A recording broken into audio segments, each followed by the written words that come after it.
Vaccinare i ragazzi per poter ripartire in sicurezza il prossimo anno, così la dirigente scolastica regionale Palumbo. Oggi nel Trevigiano intanto naufraga già la scuola in estate. Da oggi la riapertura dei negozi nei centri commerciali anche nei fine settimana e prefestivi, la soddisfazione dei clienti, il sospiro di sollievo dei negozianti provati dalle perdite. La tappa del Giro d'Italia con il percorso della Marca dopo la partenza a Cittadella, folle di appassionati con mascherina alle transenne per il passaggio dei campioni. Intanto il sindaco di una delle città attraversate dalla caravana rosa annuncia ai nostri microfoni: stiamo lavorando per una partenza tra 2 anni a Montebelluna. Alessandro Zan, padre del DDL tanto dibattuto oggi a Treviso per uno degli appuntamenti conclusivi del Festival Cupido, prima del convegno l'incontro con il sindaco Conte, faccia a faccia costruttivo, forse ci sono 2 leghe. Continua a far discutere il progetto del sottopasso di Viale Cacciatori a Treviso. Neonato comitato dei residenti propone al comune il confronto sul secondo progetto. Domani è la giornata della legalità, stamane a Breda l'intitolazione di una rotonda per omaggiare Falcone, Borsellino e il generale della Chiesa. E da domani l'ex villa di Felice Maniero avrà il nome di Cristina Pavesi, uccisa durante un assalto dalla Mala del Brenta.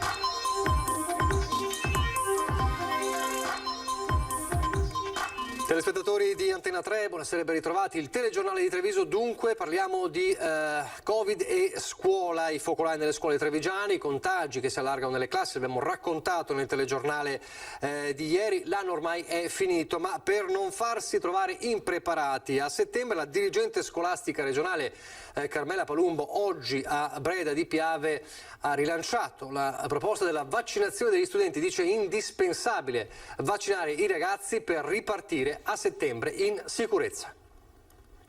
Non ci aspettavamo proprio una recrudescenza, diciamo così, dei contagi e chiaramente questo significa che bisogna mantenere alta l'attenzione, i protocolli di sicurezza, ma soprattutto che bisogna davvero per settembre cominciare a ragionare sulla vaccinazione anche dei ragazzi. Se il contagio si è praticamente azzerato tra i docenti con indici vicini allo zero, lo stesso non si può dire tra gli studenti. Sono 700 quelli a casa in questi giorni in quarantena per aver contratto anche fuori dalle aule il Covid. 2 cluster importanti in 2 istituti superiori, 76 classi in quarantena con il contact tracing subito scattato per i familiari.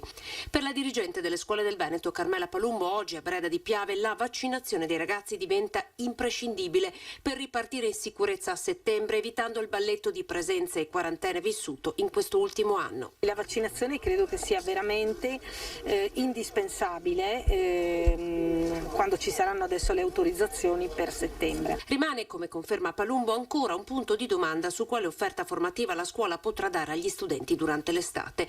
Le scuole che stanno aderendo ai bandi aperti dal Ministero ancora non sanno quando né quanto denaro arriverà per pianificare ed assumere. La scuola d'estate dunque per molti istituti superiori non partirà. Le scuole sapranno se e quanto avranno nei primi giorni di giugno, quindi devono attendere ancora un po' per dimensionare anche il loro piano estate. In linea di tendenza vedo che le scuole del primo ciclo, quindi fino alla terza media, stanno organizzando anche molte attività appunto di tipo extracurricolare, quindi ludico, ricreativo, di recupero della socialità nel periodo anche di luglio, mentre le scuole superiori si stanno orientando di più verso settembre. Intanto sul fronte del tracciamento, da lunedì al presidio ospedaliero Giovanni XXIII di Monastier sarà possibile effettuare il tampone molecolare salivare. A fronte di un corretto prelievo, l'attendibilità del risultato è identica a quella di un tampone molecolare prelevato in sede oro-naso-faringea. Come chiaramente espresso dalla circolare del Ministero della Salute, dice il dottor Luciano Pasini, responsabile del laboratorio analisi del presidio ospedaliero di Monastier, il tampone molecolare salivare risulterà particolarmente utile data la semplificazione della tecnica di prelievo nei bambini, negli anziani o nelle persone con setto nasale deviato o che soffrono di idiosincrasia, purché sia garantita la procedura di prelievo. Il dispositivo è dato da un bastoncino dotato di una piccola spugnetta che passerà all'interno della bocca del paziente per circa 1 minuto, praticando una serie di movimenti all'interno della bocca per prelevare non solo la saliva ma anche le cellule dell'apparato orale che serviranno come controllo per capire se il campionamento effettuato è corretto o meno. Intanto si respira arie di normalità, un Veneto e una Marca verso la zona bianca. Tra le ripartenze di questa settimana, da oggi la riapertura dei negozi all'interno dei centri commerciali. Finalmente siamo tutti contentissimi. Dopo oltre 6 mesi i negozi dei centri commerciali alzano le saracinesche anche di sabato e domenica. Fino ad ora erano aperti solo i servizi essenziali. Un'attesa durata parecchio tempo e un giro di boa che i commercianti e le strutture aspettavano e chiedevano da tempo. E ovviamente adesso non aspettiamo altro che i nostri clienti.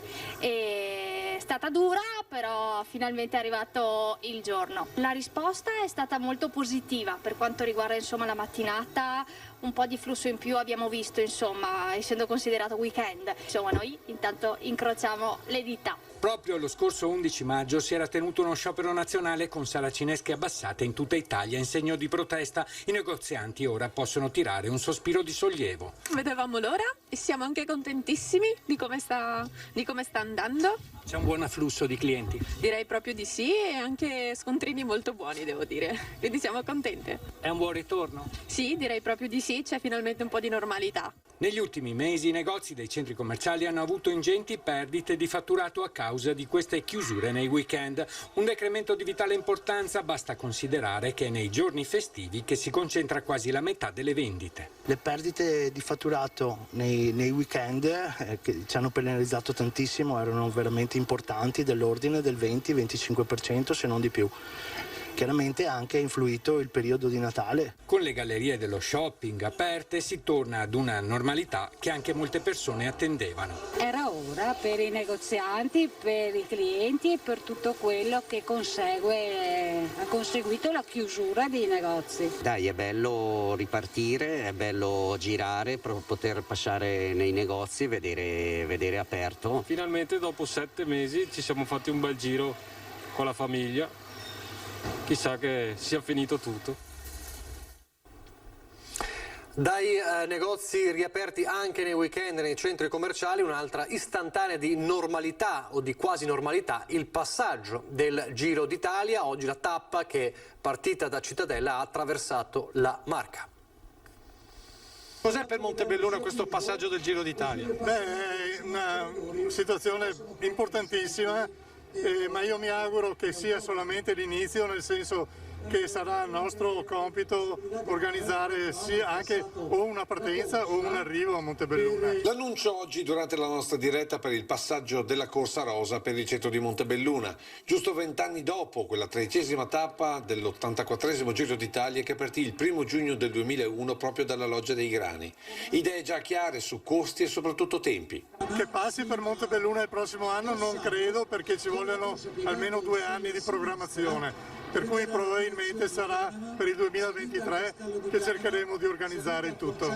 Evento sportivo sentito particolarmente dai montebellunesi che non hanno ascoltato l'invito del sindaco medico di seguire il passaggio del Giro da casa. Ho chiesto perlomeno che tengano le mascherine, d'altronde con una manifestazione del genere è impossibile poter far distanziare le persone. Fortunatamente i casi a Montebelluna sono ormai ridotti al minimo e mi auguro che solo il fatto di tenere le mascherine possa contribuire a una non diffusione del virus. Montebelluna che non dimentica, dedicando il passaggio degli atleti alle vittime del contagio. L'abbiamo dedicata intanto a tutti coloro che purtroppo non ci sono più a causa del Covid. Credo che sia il modo migliore per ricordarli, con una grande manifestazione sportiva. Una città dunque che ha pazientemente atteso il passaggio della Corsa Rosa insieme a poi tutte le altre zone della Marca, da Castelfranco a Volpago a Riese, appunto, che hanno visto il passaggio della Marca che poi della tappa, scusate, che poi si è conclusa sulla salita dello Zoncolana. Ecco alcune voci ancora da Montebelluna. Arriva la chetichella questa mattina lungo le transiene del centro di Montebelluna per gli appassionati del Giro d'Italia. Come sempre c'è chi si piazza già di buon mattino per non perdere i posti migliori. E quindi è da mezz'ora qua? Sì. Secondo lei chi vince? Non lo so. Perché il Giro mi piace il passaggio, ma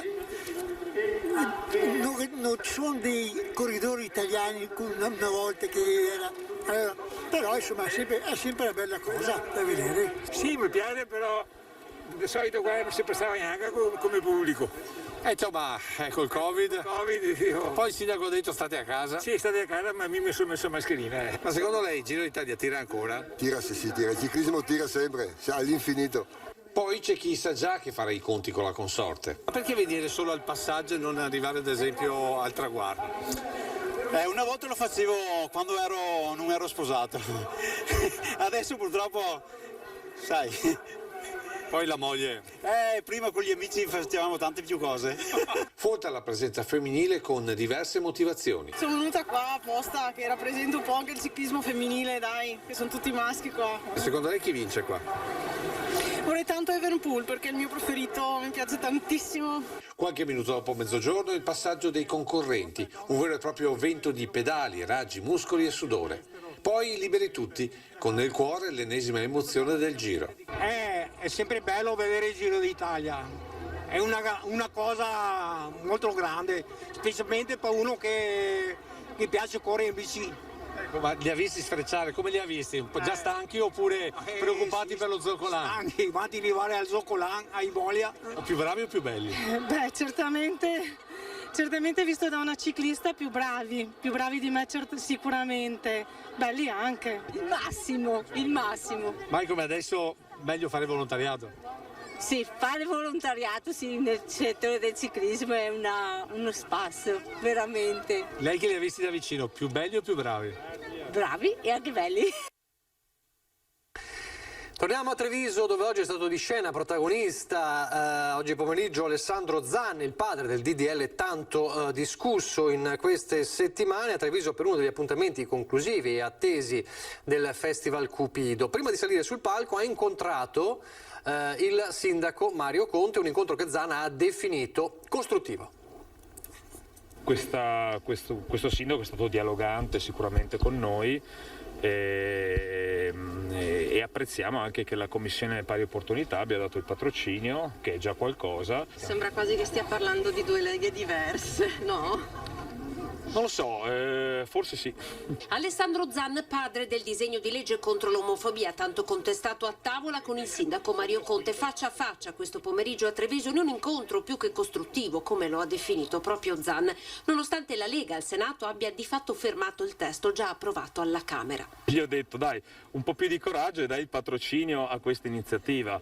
Lui non se l'è sentita per delle ragioni che mi ha spiegato, però ho trovato comunque il confronto molto costruttivo e molto positivo. Un confronto che invece a livello nazionale Zan rivela la Lega abbia imposto ai suoi di rifiutare. La Lega ha posto un diktat, cioè nessun esponente della Lega si può confrontare con Zan. C'è un problema reale di razzismo in Italia come in Veneto, afferma convinto Zan. Il Festival Cupido, rassegna dedicata alla cultura omosessuale, bisessuale e transgender, all'interno del quale questo intervento del deputato padovano si inseriva, non ha goduto di un grande successo di pubblico. Per la verità, eppure il tema è attuale e molto sentito. Zan è convinto che il suo disegno di legge possa passare al Senato con l'appoggio dei partiti che lo hanno votato alla Camera, tra cui anche Forza Italia. Non c'è nessun panda da tutelare, stiamo parlando di persone che vengono discriminate semplicemente perché per quello che sono. È il 6° tentativo in Parlamento che facciamo, non possiamo aspettare ancora 10 anni per avere una legge contro i crimini d'odio. Intanto a proposito del sindaco Conte, la Giunta ha triplicato i fondi destinati ai centri estivi. 350.000 euro l'investimento complessivo per i centri estivi, il triplo rispetto all'anno scorso. Il comune di Treviso punta per l'estate 2021 sulle attività per bambini e ragazzi, affidando le attività a diverse associazioni nell'ambito dei settori ricreativi o sportivi. Quest'anno siamo noi che chiediamo alle famiglie di tutte le fasce sociali di mandare i propri figli a fare i centri estivi, che possono essere culturali piuttosto che sportivi, ma devono recuperare la socialità che gli è stata tolta in questi mesi. Per le famiglie sono previsti rimborsi a seconda del reddito ISEE. Laddove la famiglia dovesse avere purtroppo anche a causa del Covid delle difficoltà economiche, lì interveniamo noi, perché nessun bambino deve rinunciare a questo percorso di accelerazione di recupero dei rapporti umani. Restiamo in città con il dibattito anche acceso sul progetto del sottopasso di Viale Cacciatori. Il neonato comitato di residenti chiede al Comune un confronto su un secondo progetto. Viale dei Cacciatori con il suo fascio di verde che dà sulla strada che collega Treviso al quartiere San Zeno. Un polmone che, come spiegano i cittadini del comitato sottopasso Viale Cacciatori, verrà spazzato via dalla colata di cemento del nuovo sottopasso. In queste immagini da loro preparate il prima e il dopo e nella terza immagine la loro proposta con più verde e ridimensionamento della larghezza del sottopasso, quella che vogliono discutere con l'amministrazione comunale. E non ci saranno né più gli alberi e né più neanche il verde privato, perché a ridosso delle recinzioni che vengono espropriate, che viene occupato 1,5 metri, vanno via tutte anche le siepi private che abbiamo. I residenti contestano anche il percorso della nuova pista ciclabile che invece di continuare naturalmente dritto costringe a girare lungo via Orléans per poi dover tornare indietro. Questa situazione ci penalizzerà sicuramente per sia i pedoni e i ciclisti.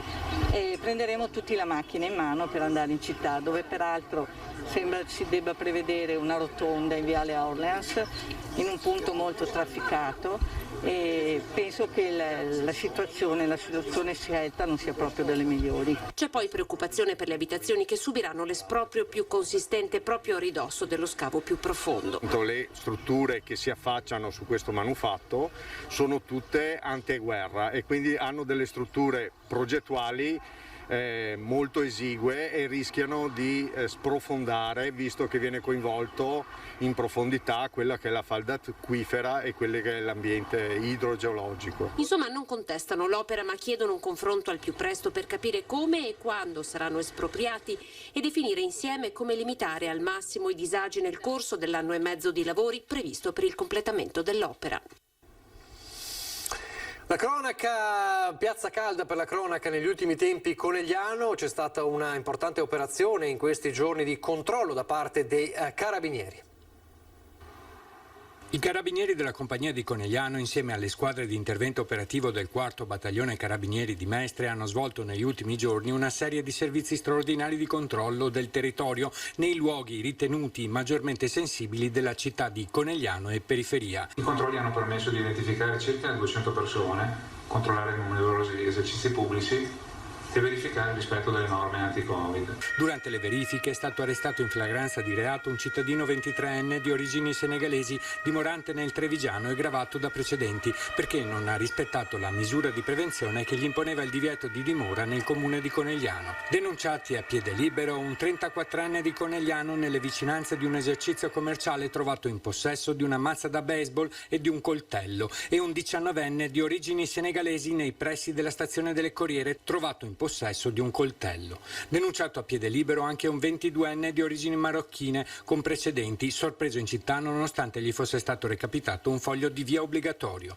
Svariate le contravvenzioni elevate ad automobilisti indisciplinati alla guida nei posti di controllo effettuati sulle strade.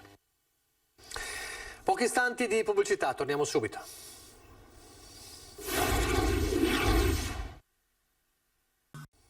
Rieccoci in diretta, il telegiornale di Treviso, alla vigilia della giornata della legalità. Oggi a Breda di Piave un importante momento simbolico e non solo.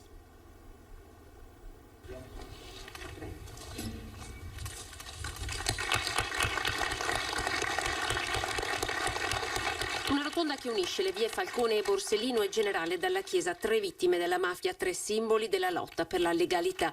È stata inaugurata questa mattina a Breda di Piave a 24 ore dalla giornata nazionale della legalità. Una rotonda che porta il suo nome, un gesto fortemente voluto dall'amministrazione comunale e salutato dalle più alte autorità cittadine. Il prefetto di Treviso, il questore, la dirigente scolastica del Veneto, Carmela Palumbo. Si può morire di mafia, anzi si muore di mafia. La mafia è come una malattia che non aggredisce il corpo ma aggredisce sicuramente la dignità delle persone e soprattutto aggredisce quella che è la solidità di una comunità. Accanto a loro Luciano Tirindelli, uomo della scorta di Falcone che miracolosamente scampò a quell'attentato in cui morirono il giudice, la moglie e 3 uomini della scorta. È cosa nostra, è a casa nostra, è a Treviso, è a Breda, è a Bolzano, è ovunque ed è ciò che dobbiamo combattere. Come si fa a combattere? Io non sono qua per parlare al vento, si combatte non scendendo a nessun compromesso, è molto semplice. E poi è anche importante che ognuno di noi nel loro piccolo faccia la propria parte, come diceva Giovanni Falcone. Un impegno costante salutato dalle parole e dai disegni realizzati dai giovani ragazzi dell'Istituto Comprensivo di Breda di Piave. La legalità è libertà. È il principio essenziale per la convivenza civile. Una rotatoria dove per guidare in sicurezza è necessario rispettare le regole. Questo il messaggio che il Comune ha voluto dare. Deve rimanere un simbolo, rotatoria della legalità. All'interno della rotatoria ci sono regole, come si dice, e dobbiamo tutti rispettarle per portare avanti tutti una circolazione, come si vuol dire. E la circolazione della nostra società, portarla avanti nel rispetto delle regole, ecco. E invece domani a Campolongo Maggiore l'ex villa dell'ex boss della Mala del Brenta Felice Maniero viene intitolata a Cristina Pavesi, la vittima innocente dell'assalto messo a segno dalla banda, lo ricorderete, appunto la vittima trevigiana di Maniero. Domenica sarà come imprimere la parola fine, quasi a chiudere un cerchio di dolore con l'intitolazione dell'ex villa di Felice Maniero, boss della Mala del Brenta, a Cristina Pavesi, la giovane coneglianese che morì a 22 anni per l'esplosione sul treno postale durante un assalto della banda.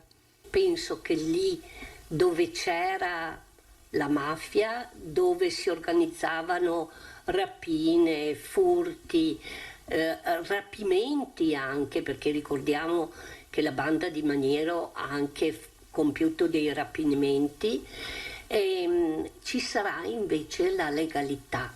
Una casa, quella di Campolongo Maggiore, a disposizione delle associazioni con la Biblioteca della Legalità e la Summer School della Legalità. Sarà inaugurato anche un murales che ritrae Cristina con il magistrato Francesco Saverio Pavone nella scuola media di Campolongo per scuotere le coscienze dei più giovani in ricordo delle tante vittime innocenti delle mafie. Accanto a me ci sarà anche una delle figlie di Pavone, Antonella Pavone, che abita qui a Treviso. Domenica sarà celebrata la giornata della legalità con una messa alle 10 in ricordo di tutte le vittime delle mafie. La legalità, dico sempre io, non deve essere un optional, ma è il presupposto per la nostra libertà.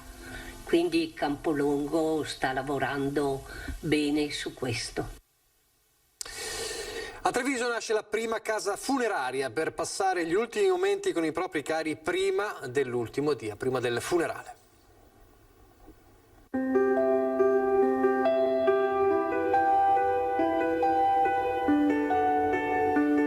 Siamo tutti reduci da un periodo particolarmente doloroso sotto tanti punti di vista, compreso quello del strano modo di celebrare il distacco, che in molte volte è stato addirittura anonimo e senza nemmeno poter portare l'ultimo saluto ai propri cari. Quindi voglio dire, forse anche questo deve essere visto proprio come un messaggio di ripartenza. Il momento più intimo e toccante, prima dell'addio, da vivere in un luogo che non sia freddo e asettico. Il concetto di funeral home di tradizione anglosassone, ora a Treviso, per il primo centro cittadino appositamente realizzato per vegliare i propri cari fino al momento delle esequie. A poco più di un anno dall'inizio del cantiere, ecco la casa funeraria, a pochi passi dall'ospedale Cafoncello. Un servizio gratuito, frutto dell'unione di intenti tra Comune e Onoranze Funebri COF, che raggruppa più agenzie del territorio. È una struttura privata, aperta 7 giorni su 7, in cui sarà possibile trasferire il proprio caro venuto a mancare in abitazione, in ospedale o in strutture pubbliche e private per vegliarlo fino al giorno del funerale. La casa funeraria è caratterizzata da un ampio spazio dedicato alla sala del commiato, utilizzabile sia per funzioni laiche che commemorazioni. Inoltre sono state realizzate anche 5 salette interamente personalizzabili e riservate alle famiglie. Ognuna è dotata di schermo e impianto video grazie ai quali sarà possibile riprodurre filmati, musiche o fotografie della vita passata insieme al proprio caro. Un minuto in silenzio, un'ora ad ascoltare musica o un'intera giornata solamente con i vostri pensieri, ma sempre nella stessa stanza con il vostro caro. Strutture come queste, che si occupano anche di quella fase particolarmente delicata del distacco con i propri familiari, sono fondamentali. Le notizie dal Bellunese.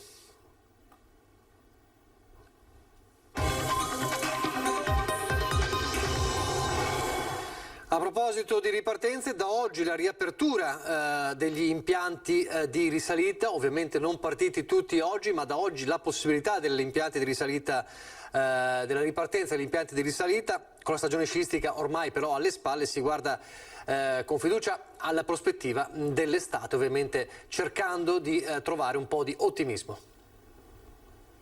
Tra le riaperture rese possibili dal governo c'è anche quella degli impianti di risalita, un settore messo letteralmente in ginocchio dal Covid, che ne ha azzerato gli introiti sin dall'inizio del primo lockdown. L'apertura del 22 maggio è stata spinta da parte della nostra associazione, dell'ANEF, attraverso l'ANEF nazionale, in quanto ci sono degli impianti che notoriamente, penso al Montebaldo, Funivie Malcesine, ma per non dire anche la Gazzuoi, il Pordoi, cioè impianti che normalmente aprivano i primi di maggio, qualcuno anche addirittura prima, penso come appunto gli impianti del Veronese. Purtroppo la stagione sciistica è ormai alle spalle, tanto che nel Bellunese ha aperto solo la seggiovia Socrepes Gilardone Roncato sulla Tofana, mentre altri impianti riapriranno solo più avanti, chi a fine mese, chi a giugno inoltrato. La situazione meteorologica, la tanta neve ancora presente sulle nostre montagne farebbe pensare,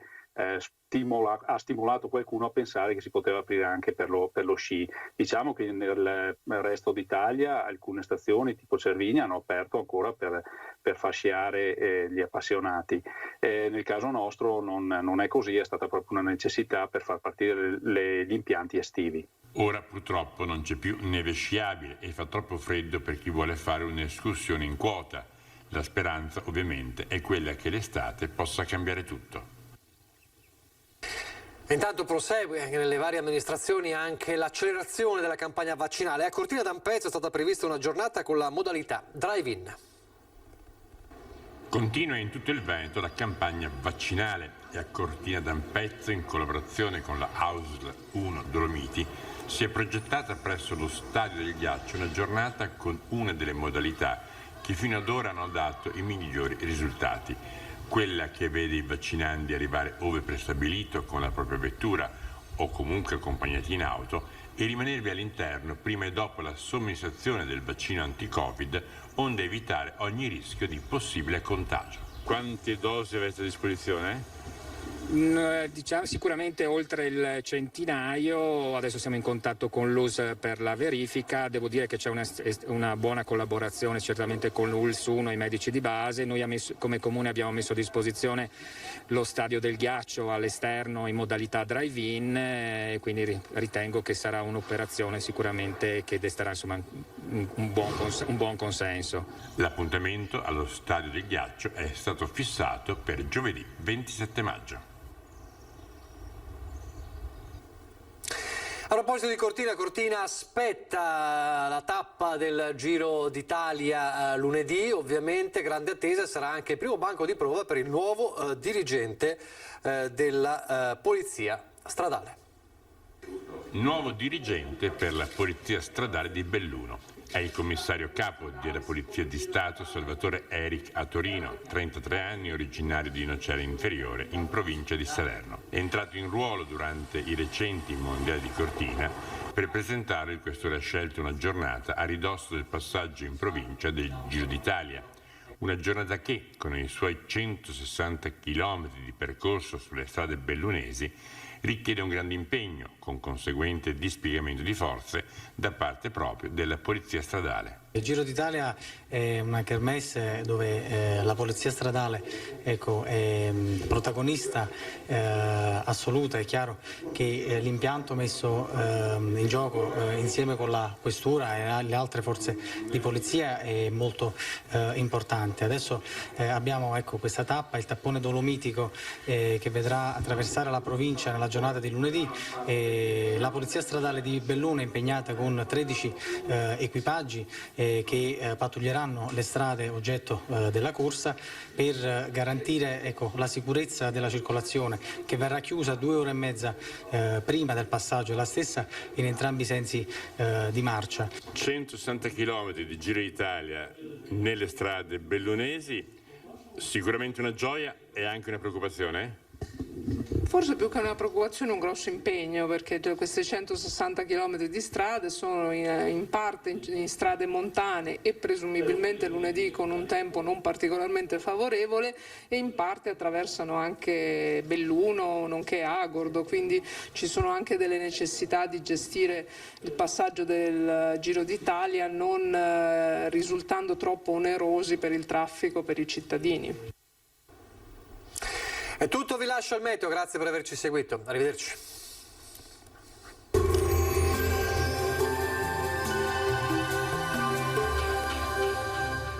Cooperativa Agricola Volpago. Da noi trovi la carne fresca di prima qualità, genuina e salutare per il tuo benessere. Ci trovi a Volpago del Montello, Pieve del Grappa e Trebaseleghe. Bentrovati al meteo.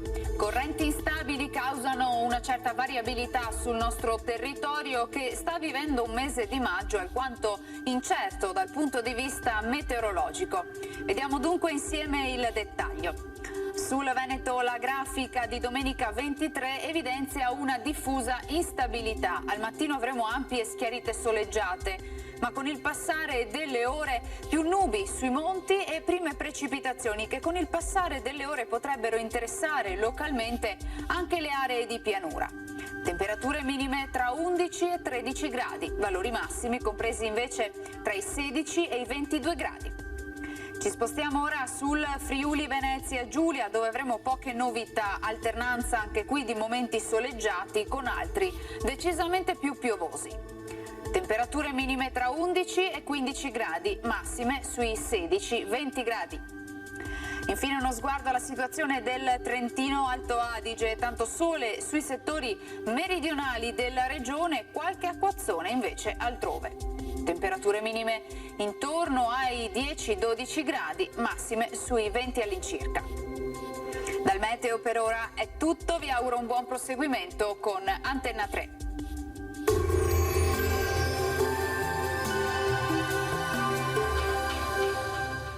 Cooperativa Agricola Volpago. Da noi trovi la carne fresca di prima qualità, genuina e salutare per il tuo benessere. Ci trovi a Volpago del Montello, Pieve del Grappa e Trebaseleghe.